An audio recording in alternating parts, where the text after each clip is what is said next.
How to fix Dota 2 lagging on Windows. 1. An unwanted background programs via WTM. 2. Rule out driver issues by using the recommended Avast driver updater in this video guide. 3. Configure in-game.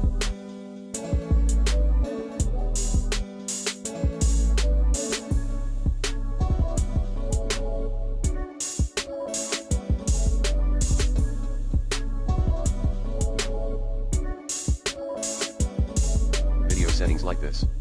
4. Change your PC's power plan. 5.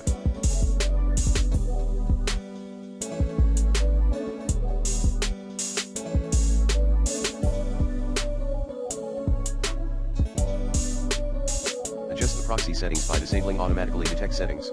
6. Clear Scheme cache and cookies by launching Delete Web Browser Cache in Web Browser section and the Delete All Browser Cookies option in Downloads.